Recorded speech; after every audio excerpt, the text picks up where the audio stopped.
নমস্কাৰ সকলোকে প্ৰথমতে চেনেলটো নতুন ভিডিঅ'ৰ মাজলৈ স্বাগত জনাইছো। সো বন্ধুসকল 2026 যেটো সিটেট ফেব্ৰুৱাৰী অনুষ্ঠিত হ'ব। ইতিমধ্যে সিটেট অফিচিয়ালি জনাইছিলে 8 ফেব্ৰুৱাৰী তাৰিখে এক্সামটো অনুষ্ঠিত হ'ব হিদিনা সানডে আৰু ইয়াৰে অনলাইন এপ্লিকেশন এতিয়ালৈকে আৰম্ভ হোৱা নাছিল, কিন্তু আজি ফাইনালি ইনফৰমেশন বুলেটিন আহি গ'ল আৰু ইয়াতে অনলাইন এপ্লাই ষ্টাৰ্ট হৈ গৈছে। আজিৰ পৰা ইতিমধ্যে 27 নৱেম্বৰৰ পৰা অনলাইন এপ্লাইটো চলিব আৰু এটো লাষ্ট ডেট ৰাখিছে সাবমিটিং অনলাইন এপ্লাইৰ বাবে 18 ডিসেম্বৰ 2025 লৈকে। সো ইয়াৰে যেহেতু 8 ফেব্ৰুৱাৰী তাৰিখে এক্সামটো লোৱা হ'ব, ইয়াতে পেপাৰ মৰ্নিং শিফটত হ'ব। এটো হৈছে ৰাতিপুৱা 9:30 বজাৰ পৰা 12 বজালৈকে, অৰ্থাৎ ইয়াতে আপোনালোকৰ টোটাল 2.5 অৰ্থাৎ 2.5 ঘণ্টা সময় পৰীক্ষাটো হ'ব। টোটাল 150 নম্বৰৰ পৰীক্ষা হয়, 5টাকে পেপাৰ থাকে আৰু লগতে ইয়াতে আপোনালোকৰ পেপাৰ 1 যেটো আছে অৰ্থাৎ এলপি লেভেলৰ, এটো হৈছে ইউপি লেভেলৰ, এটো পেপাৰ 1 টো হৈছে এলপি লেভেলৰ। ইভিনিং শিফটত হ'ব 2:30 বজাৰ পৰা 5 বজালৈকে।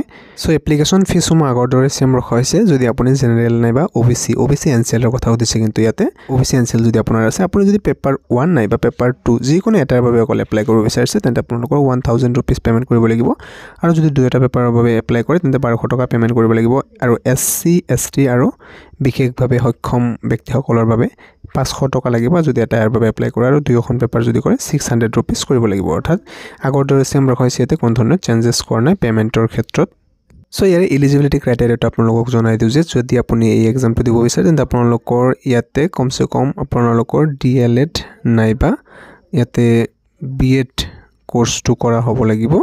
আৰু যদিহে আপোনালোকে যদি এডমিশন লৈছে, আপুনি এডমিশন লোৱাৰ পিছতে কিন্তু আপুনি এক্সামটো দিয়াতে এলিজিবল হৈ যায়। অৰ্থাৎ ডিএলএডত বা বিএডত যদি আপুনি এডমিশন লৈছে, জাস্ট কমপ্লিট হোৱা নাই, অৰ্থাৎ কোনোবাই ফাৰ্স্ট সেমিষ্টাৰত আছে, সেকেন্ড সেমিষ্টাৰ বা থাৰ্ড সেম বা ফোৰ্থ সেমত আছে, ধৰক যিকোনো সেমিষ্টাৰটো নাথাকক কিয়, এডমিশন যদি আপুনি লৈ লৈছে টিচিং এডুকেশনাল কোৰ্সত যিকোনো, তেন্তে আপুনি এই এক্সাম দিবলৈ কিন্তু এলিজিবল হয়। আৰু যিসকলে ইয়াতে ডিএলএড কৰিছে, ডিএলএড কৰা সকলে ইয়াতে দুয়োখন পেপাৰে দিব পাৰিব, পেপাৰ 1 আৰু পেপাৰ 2। আৰু যিসকলে বিএড কৰিছে তেওঁলোক কিন্তু পেপাৰ 1ৰ বাবে এলিজিবল নহয়, অকল পেপাৰ 2ৰ বাবে এলিজিবল, পেপাৰ 2 টোহে দিব পাৰিব।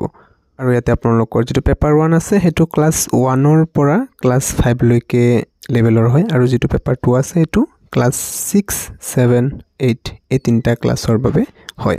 আৰু ইয়াতে আপোনালোকৰ যেটো ক্লাস 1ৰ পৰা ক্লাস 5 লৈকে অৰ্থাৎ প্ৰাইমাৰী লৱাৰ প্ৰাইমাৰীৰ বাবে সাবজেক্ট এটাতে দিয়া আছে। চাওক আপোনালোকৰ সিলেবাস সিডিপি অৰ্থাৎ চাইল্ড ডেভেলপমেন্ট এণ্ড পেডাগজিৰ পৰা 30টা কোৱেশ্চন 30 নম্বৰ আহিব। বাকি ম্যাথমেটিক্স এটো কম্পালসৰি হয়, ইয়াৰ পৰা সেম।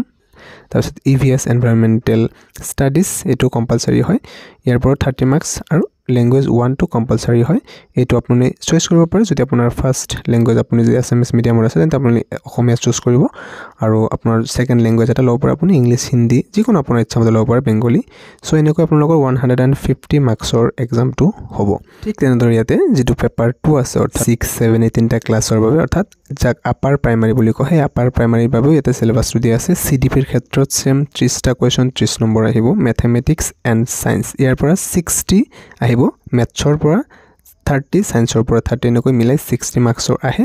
আৰু যদি আপুনি সায়েন্স ব্যাকগ্ৰাউণ্ডৰ পৰা নহয়, অৰ্থাৎ ইয়াতে যেটো পেপাৰ 2ৰ কাৰণে আপোনালোকৰ গ্ৰেজুৱেচন লাগে, আপুনি ইয়াতে যদি হায়াৰ সেকেন্ডাৰী ধৰক আপুনি আৰ্টছত আছিল তেন্তে আপুনি এটো চুজ কৰিব, সোশ্যাল ষ্টাডিজ আৰু সোশ্যাল সায়েন্স এটো চুজ কৰিব পাৰে। আৰু যদি আপুনি সায়েন্সৰ আছিল তেন্তে আপুনি ম্যাথছ এণ্ড সায়েন্স টিচাৰ এটো চুজ কৰিব। নেক্সট আপোনালোকৰ মানে ইয়াত যিকোনো এটা, আৰু ইয়াতে আপোনালোকৰ 60 মাৰ্কস থাকিব ইয়াৰ পৰা দুটা মিলি। তাৰপিছত আহিল ল্যাঙ্গুৱেজ 1, এটো আপোনালোকৰ আগৰ দৰে সেম। আপোনাৰ ল্যাঙ্গুৱেজ 1 যিকোনো ফাৰ্স্ট ল্যাঙ্গুৱেজ আপুনি যেটো মিডিয়ামৰ হয় হেতু সিলেক্ট কৰিব। যদি এছএমএছ মিডিয়ামৰ হয় ফাৰ্স্ট ল্যাঙ্গুৱেজ এছএমএছ দিব, আৰু যদি হিন্দী মিডিয়ামৰ হয় হিন্দীটো ফাৰ্স্ট, বেংগলী মিডিয়াম হলে বেংগলীটো ফাৰ্স্ট, সেকেন্ড ল্যাঙ্গুৱেজ আপোনাৰ প্ৰিফাৰেন্স অনুসৰি ইংৰাজী বা যিকোনো এটা অৰ্থাৎ হেতু দিব পাৰে। আৰু এটা কথা মন কৰিব, আপোনালোকে ফাৰ্স্ট ল্যাঙ্গুৱেজ যেটো দিছে সেকেন্ড ল্যাঙ্গুৱেজ কিন্তু হেতু বেলেগ হ'ব লাগিব। অৰ্থাৎ ফাৰ্স্ট ল্যাঙ্গুৱেজ আৰু যেটো সেকেন্ড ল্যাঙ্গুৱেজ দুয়োটা কিন্তু ইয়াতে একে হ'ব নোৱাৰে, হেতু মন কৰিব।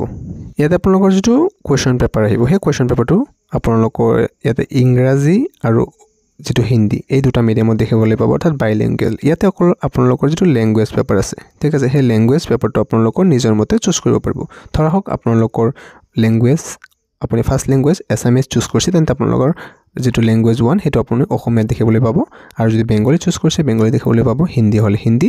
সো হেনেকৈ আপোনালোকৰ মানে চয়েস অনুসৰি আপোনালোকে ল্যাঙ্গুৱেজ পেপাৰখন সকলো বেলেগ দেখিবলৈ পাব। বাকি আপোনালোকৰ যিবিলাক আছে পেপাৰ CDP হওক মেথ সায়েন্স হওক সেইবিলাক আপোনালোকে বা সোশ্যাল ষ্টাডিজ হওক সেইবিলাক অকল হিন্দী আৰু ইংৰাজীতহে পাব বেলেগ ল্যাঙ্গুৱেজত নাপায় কোৱালিফাইং মাৰ্কছটো ইয়াতে দিয়া আছে আপোনালোকৰ ইয়াতে 60% মিনিমাম হ'ব লাগিব কোৱালিফাইং অৰ্থাৎ 90 নম্বৰ থাকিব লাগিব পাবই লাগিব 150ৰ ভিতৰত তেতিয়া যদি SC ST বা ডিফাৰেন্সিয়েল লেভেল পাৰসন হয় তেন্তে আপোনালোকৰ ইয়াতে 55% পালে কোৱালিফাই ইয়াতে হৈ যাব অৰ্থাৎ আপোনালোকৰ ধৰক 83 নম্বৰ পালে কোৱালিফাই হৈ যাব বাকি আৰু structure and content of syllabus paper 1 আৰু পেপাৰ 2 দুটাৰ বাবে এটা আপোনালোকৰ সকলো দিয়া আছে কোৰ পৰা কি টপিক আছে এইবিলাক আপোনালোকে চাই ল'ব এইবিলাক ভালদৰে আপোনালোকে ডেসক্ৰিপচনৰ পৰা ডাউনলোড কৰি ল'বচোন ইয়াতে লিংকটো পাই যাব পেপাৰ 1 আৰু পেপাৰ 2 দুটাৰে বাবে এক্সাম সেন্টাৰৰ ক্ষেত্ৰত আমাৰ অসমৰ ক্ষেত্ৰত তিনিটা সেন্টাৰ পাব অসমৰ ইয়াতে ডিব্ৰুগড় তাৰপিছত আপোনাৰ গুৱাহাটী লগতে আমাৰ যেটো শিলচৰ এই তিনিটা ডিভিজন পাব অৰ্থাৎ আপোনালোকৰ